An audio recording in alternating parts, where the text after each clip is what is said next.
All right, thank you everybody for being available today. So what we're going to do, we have several schools grouped together here.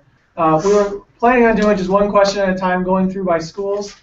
I'm seeing two different groups here, but we have Oakview, we're waiting on Pioneer, we have IHK. Okay. Yes, sir. Am I wrong? We have. Mike, can you hear us? McGee? Yes. Yeah, we can hear you. Okay, thank you. We have 4 schools. We have Oakview, Pioneer, Irene King, and Jamie McGee. So we're going to go one school at a time, one question at a time, and rotate through. Can we start with Irene King? Cindy has a question. Can you guys hear me? Yes. Hi, April. Carmen. Okay. Hello, everyone. Hi. Oh. Carmen, if you can mute your screen real quickly by moving your cursor over the screen and then selecting the microphone with the line through it. What did she say? Well, I'm not in. Can I ask my question now? You can move your mouse over. So, Yeah. Okay. All right. I'm gonna go. And that's you. Okay, my question has to do with accommodations. You know, we understand that the students, if part of their IEP accommodations is the multiplication table, calculator, can the student use these things on PARCC? And can we, like, prompt them to, you know, during the test, hey, you know, click on the calculator, you know, you can use the calculator. Can you do that? You can make the tools available to them as long as it's designated on their IEP, and that Okay. and you've checked your viewpoint reports to ensure that those codes are accurate as well, so that PARCC is aware that the students have those supports. In response to the prompting them to use it, you cannot prompt. You can't say, "Don't forget to use your calculator" when the student gets to like the calculator section, or maybe there's a problem like multiplication where the student should use the support. You can't prompt them to use it at that time. Okay, thank you. What some other buildings have been doing is they make sure that the students, they prompt the students before they enter into the testing section. Like, remember, you have supports. Another tip is make sure that the students go through the tutorial and that they're familiar with some of the supports they can receive on their IEP and where to find them. I just want to clarify, Erica. So let's say that in an IEP it says they can use a multiplication table. We can physically give them that multiplication table and physically give them a calculator, or do they have to use the online tool? I'm going to go with the multiplication tool. As long as it says on their IEP that they have access to the tools, like the handheld tools from a school, such as the calculator, the multiplication chart. Yes, you can give those to them, but you give it to them at the start of the session. Perfect. Thank you. All right, let's go to Jamie McGee. Okay. Okay. How many proctors are we going to have? Tech proctors at our school? I believe you guys have 2. I'm sorry. Go ahead. I believe that your school has 2. Okay. We want to count on that for sure. Okay. It's no less than 2. Thank you. Okay. We'll confirm that with you, Leanne. Thanks. Thanks, Astrid. All right. Pioneer.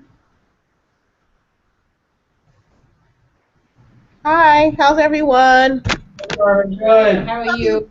I have a couple of questions. We start with 1, and then we're going to rotate around.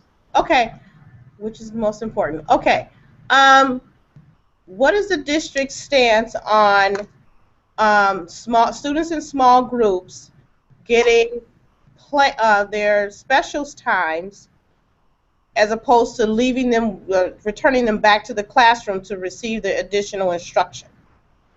They're going to be testing off-cycle with their gen ed class, those students who are in co-taught.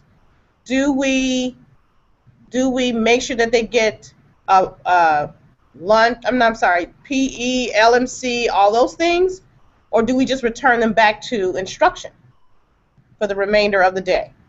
If we don't return them back to instruction, they're going to be missing even more of the core content. I would return them back to instruction.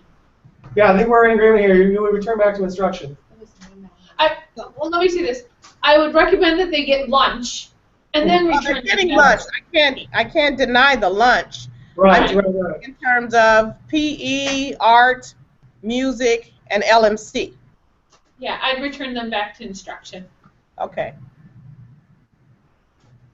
I'm done with that All one. right, great question. Let's move on to Oakview. Right. Hi, guys. Just what about in the small groups? We want to clarify, is it the test administrator who is actually going to be setting up the computer at the beginning of the day, turning it on, getting the access? Is that the test administrator's job in the small group? No, the tech proctors, tech specialists that you're going to have in your buildings will also set up the Chromebooks for the small group testing as well. Awesome. We'll just need to make sure that you have the tables and chairs needed and everything, and provide them direction on that you need this many Chromebooks in this location, this many in this location, and they will also take care of that. Perfect. Thank you, Astrid. Every school soon, maybe on Tuesday or soon, will receive kind of a clarification of what will happen on the school visit, and also what are the exact roles and functions of these PARCC technology specialists in your building, and how that sometimes is a collaboration between you and them, and sometimes it's just them. But we're going to kind of delineate that more for you. Perfect. All right, let's move on to Irene King. Okay, in the testing manual, it says that, you know, there's a mandatory stretch break, and that it says to power off the computer. Our question is do we have to power off the computer? Because I'm a bit nervous about messing with the computer. I would rather just, like, put a piece of paper over it or something like that. Is that okay to do that? Yeah, hold on a second. We're just kind of chatting here in the room. I mean, the monitor could just On a desktop and a Chromebook. On a Chromebook, you can't. No, I think we'll have to. I agree. I'm fine with you taping paper to the screen. Yeah. Okay. Okay, I have one kind of related to that, but can I ask it or should I wait? No, go ahead. Okay, so my other question is if a child says I've got to use the restroom, you know, does the time have to stop? Do we have to keep track of, okay, they were gone for 5 minutes and then I got to add that on the end, or just, you know, I don't. No, so in small group testing, time is already extended, so we're not. No, but like in just the regular ed, Regular ed, the unit time is the group's time. There's no individual pacing. So every child in there has exactly that amount of time, whatever it is for that unit. So if a child is to go to the bathroom, that's time taken away from their unit time. Okay, just because I'm thinking of one student in particular who has some intestinal issues, who's sometimes in the bathroom for 20 minutes, and I'm fearful that that child will have an episode and then he loses time. Remember the response to intervention codes, this may be a student who needs this support. The extended time support? The extended time support. And then this just raises the question for me, this could happen on any assessment. And so if the student's medical needs necessitate such an accommodation, I have to wonder if the team, now I'm only hearing this information loosely, but I would talk to your SSA about whether or not a 504 plan is needed. Okay, thanks. And the full information. Thank you. So to be clear, are we now saying that this particular child needs to have a change? No. I mean, it doesn't happen all the time, like it's very infrequent, but, you know, I've got to put it out there, what if it happens? You know, in what the issue is the child has, he goes to the nurse's office to use the bathroom. He doesn't even use the bathroom with the other kids when he has the need to use the bathroom. So, you know, he was like what we were talking about, but most children, if they had to go to the bathroom, they'd probably only be gone 3 to 5 minutes. Correct. So in those cases, what you're doing, the PARCC specialist can't be alone with the children in the lab. So the classroom teacher, the directions it says the classroom teacher needs to escort the children. In reality, the teacher needs to stay in the lab with the PARCC specialist, and the front office or security guard will need to be contacted to escort a general education student to the bathroom and back to the lab. Okay, all right, thanks. All right, our next school, I lost track of who that was. Was that Irene King? So Jamie McGee. Okay. Can we get the Chromebooks that the special ed, our co-teachers have accessible in case we're in need of an extra Chromebook? Leanne, we're going to take care of having some additional devices that the tech specialist proctors are going to be bringing with them. So we're going to ensure that those will be available as backups and spares. If we find as we're progressing through the assessment that we need to make some other accommodations, then we'll circle back around and contact you. Those tech proctor specialists are going to have the phone number of a tech command center that we're setting up here. So if they run into problems and need assistance, they'll have somebody to call and escalate the problem to. You also will have the ability to call that, and we'll respond to that as needed. Great. And teacher laptops will be sufficient for proctoring the tests? Yes. Okay, perfect. That's all. Thank you. Pioneer, it's your turn to ask a question. Hi, I have a question. Can you guys hear me? Yeah. Yes. Oh, yeah. Eric, I think this question is for you. I wanted to know, does the aide have to go stay with the special education teacher in the small group settings? Are you talking about for a student who has a one-on-one aide? No, I'm talking in general, just the co-teaching setting where the aide is there when the co-teacher is out. No, as long as the student's IEP does not indicate that they need an aide. So, for instance, if you have split co-teachers, when the special ed teacher is pushing into ELA or mathematics, then that aide would be in social studies or science. I would think about what the function of the aide is for. If the function is because the student needs frequent redirections to remain on task, it may be appropriate for the aide to remain in that setting. If the primary support that the aide provides is small group rereading of a social studies text, well, that's not going to be occurring in the testing session, so I would potentially reassign the aide for that day. Okay, I'm sorry, my concern was more, I guess the special education teacher was having, in that small group setting, we have one special education teacher with 10 students in the small group testing, and she was requesting for the aide to stay with her, again, for redirecting due to the fact of the needs of those students. So I just wanted to make sure on making a decision on that. That would seem appropriate. Okay. Okay, thank you. Ophir. You have a question for us, Ophir? Yes, I do. I know that Print Shop is going to be printing the student tickets, correct, for the school? We're actually doing it here. Okay. And then the part of next week's training with the tech specialists, they will take the schedules from the buildings that we have and organize that. And then when they do their school visit to you for 1 hour, either on Thursday or Friday, and you'll get more clarity on that, they'll be bringing them with you to your school. Okay. And then could you remind me, I cannot remember from our training session, about the class rosters and the seal codes. Are those going to need to be printed off, and if so, by whom? So the roster report through Viewpoint that Nikki Haley and her team has created is something that you would print out and give to your classroom teachers and to your small group test administrators. We're printing them out, or I'm hoping to print them out and give them to the PARCC tech specialists along with the tickets and the schedule for the building next week, so they'll have it for themselves. But for the rest of your building, you'll need the teachers to have that class roster and the other version of the report for your test administrators. And then there were two parts to your question. The seal codes, I couldn't remember. Not to be printed out. They are in the screen. You click on it, it pops up. You make a mental note or jot down the 4 numbers, and then you either put them on the board for all the students to see, or if it's small group and the need is this, you can go around to those computers and enter it. All right. Thank you.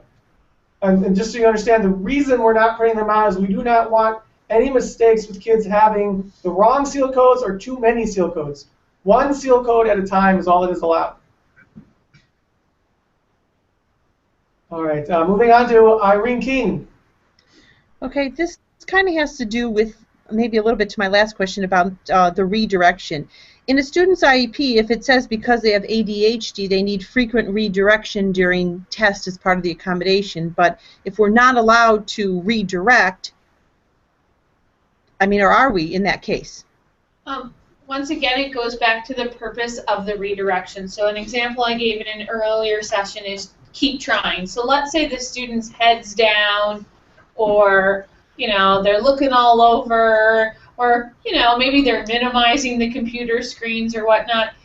You might give a redirection for that, like keep going, whereas it's not appropriate to give the redirection if they're kind of fluctuating between 4 answer choices and you say keep going, because that may cue the student that they've selected the wrong answer. You can't remind a student to use their supports. You can't give them any sort of prompt or cue that would give them an unfair advantage. Okay. Can I ask a clarifying question on this, because I'm curious about this? Because I think the intent is what we don't want is bias to accidentally tell the child, oh yeah, I should have used this accommodation, or I should be using it right now to answer this question. But your question is about a child who, because of their needs that kind of reminder that, oh, I do have an accommodation I could use. Is that your question? Yeah, I would say that that's kind of. So I'm wondering, to address that, rather than it being like, oh, you should be using it now, can you take breaks during the testing every 10 questions and just say, just so you know, you have these accommodations? So you can only say at the beginning and that's it. Only at the beginning. Okay. Why it is so critical that students are aware of the supports they have, and they frequently use those reports through self-determination.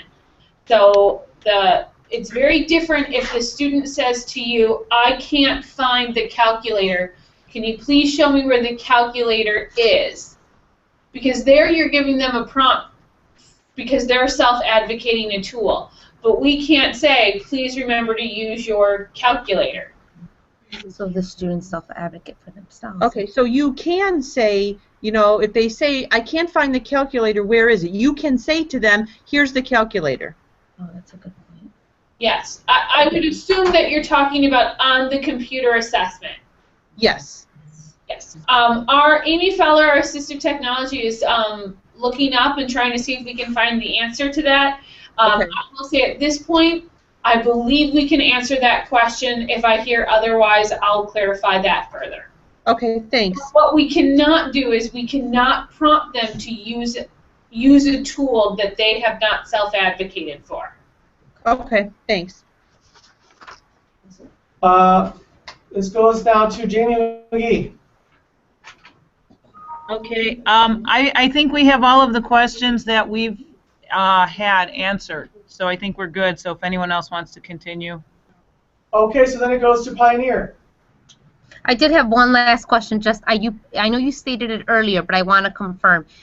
We are going to print. We are responsible to printing for printing the seal codes and the tickets, right? We're not printing the seal codes.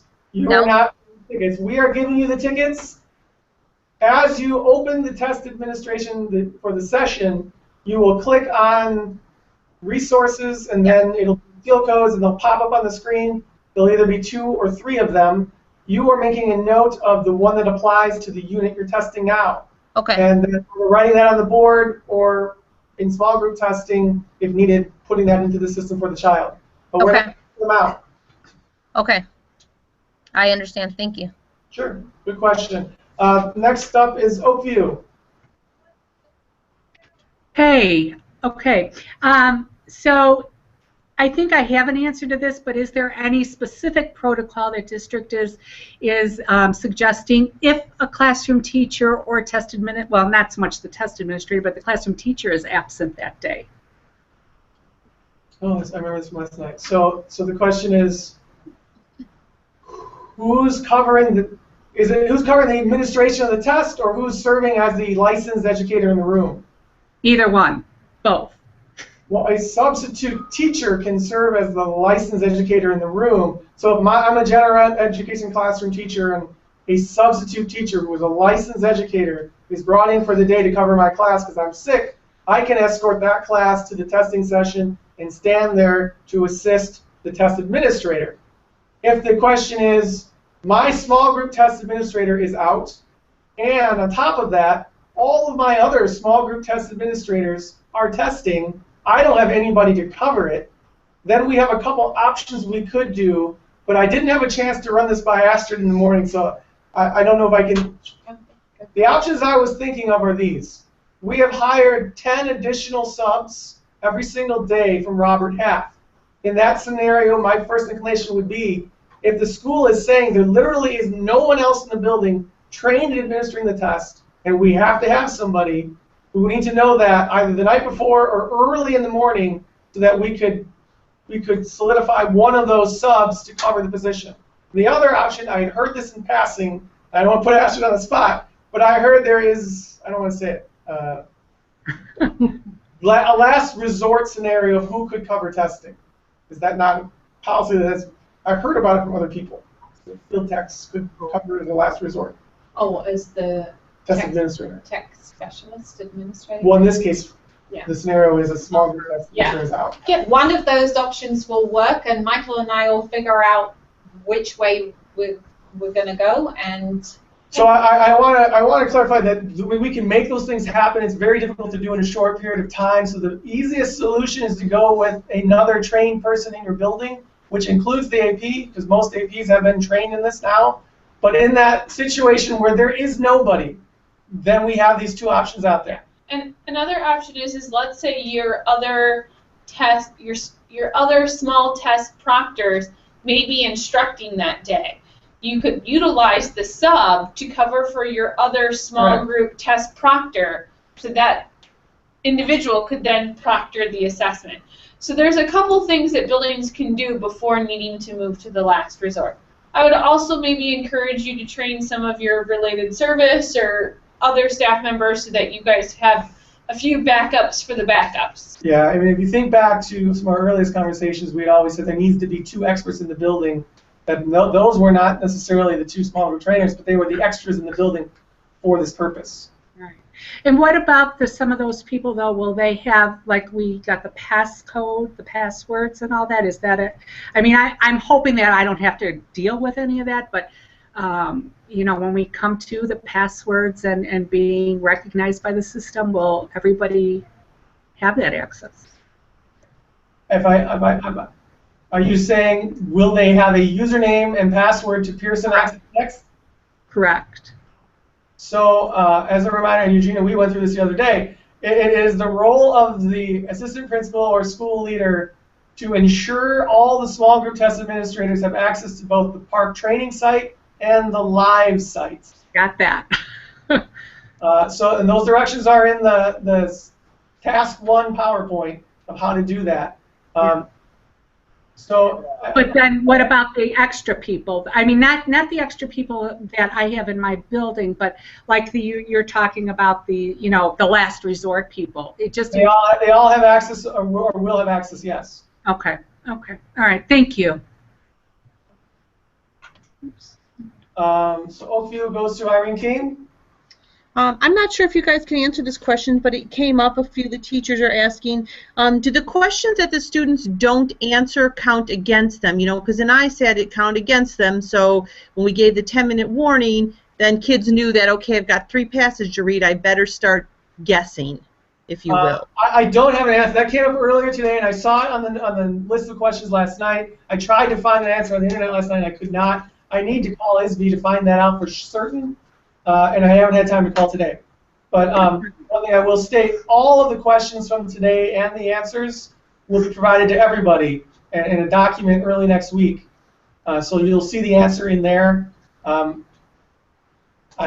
all I can say to that. I don't know the answer. Okay. And can the teachers, because I know in the manual it says you can only say there's 10 minutes left. You know, previously in ISAT we would do like, you know, a 20-minute mark so kids would know that 20 minutes is probably enough time to read an entire passage and answer the questions, or is it only at that 10-minute time? Yeah, I'm somewhat lenient on this. I mean, as long as you're not annoying the class by saying, okay, 9 minutes left, okay, 8 minutes left, okay, Right. 7 minutes left. I just feel that 10 minutes. We're halfway through. Boys and girls, there's 20 minutes left. Boys and girls, there's 10 minutes left. Whatever. But just professional judgment of what is common courtesy for the students without being annoying. I just think 10 minutes was, the team felt that 10 minutes was too short, like 20 minutes would be good. I agree, and there's no park police going around saying, oh, you guys said 20 minutes. So professional judgment of what's appropriate. So they're not like the ISAP police that show up? No. Okay. Thanks, Michael. Sure. That was Irene King. And McGee, did any questions come to you yet? No. I think we're good. We've gotten our questions answered through some of the other ones as well. Thanks. All right. I now need to check with everybody else before we can finish up. Pioneer, do you have any questions left? No, we do not have any questions. Carmen, do you have any questions? I have one more question. In relation to students finishing the test prior to the 3-hour time limit or the 2-hour time limit, I know that was given some discretion by building. We still have that opportunity to have expert teachers just kind of to keep the group together and not like release some of the small group students prior to others being done, because we don't want to influence others to hurry up. So is anyone else going in any other different directions with that piece? Well, maybe it's a good chance for me to piggyback this in here. So there has been some communication from parents to individual schools and to the Ad Center about this idea of not taking the test. And that has forced us to kind of rethink some of our way we've handled some things. And we are now providing a written policy to schools on how to handle some issues, and it might relate to this. So let me first talk about this real fast. So there's this thing known as a Code 15, and Code 15 is what we as a district enter into a student file for any student who says, I'm not going to test, or I refuse to test.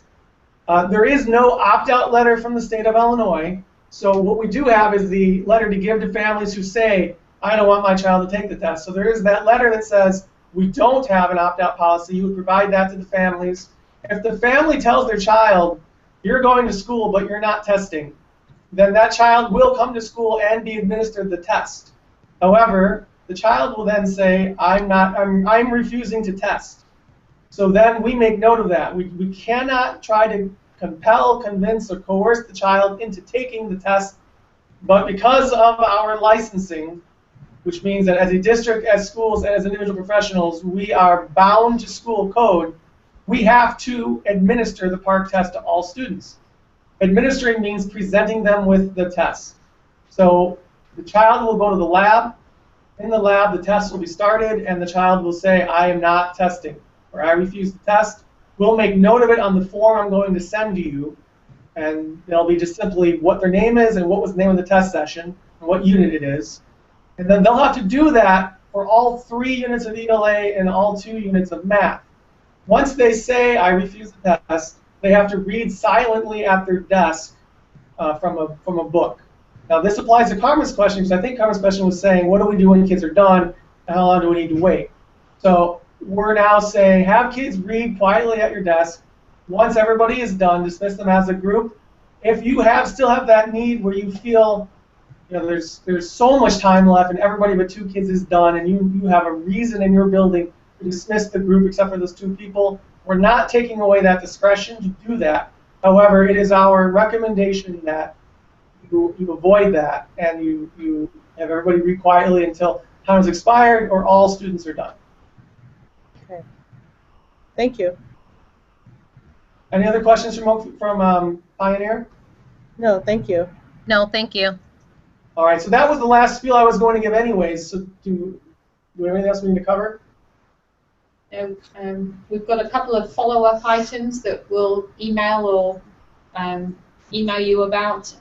One of them is the stretch break that April, you mentioned about covering the device with a piece of paper and powering off the monitor. So we'll formalize that response, and then Michael and myself will give a final piece of information concerning if you have no further resources to administer the assessment in the building. kind of formalize that statement. So thank you. Okay, so yeah, so thank you to each of you. Unless you have any other questions, we're done for the day. Okay, thank you. Thank All right, you guys, so have a much. great day. Bye. Bye-bye. Bye.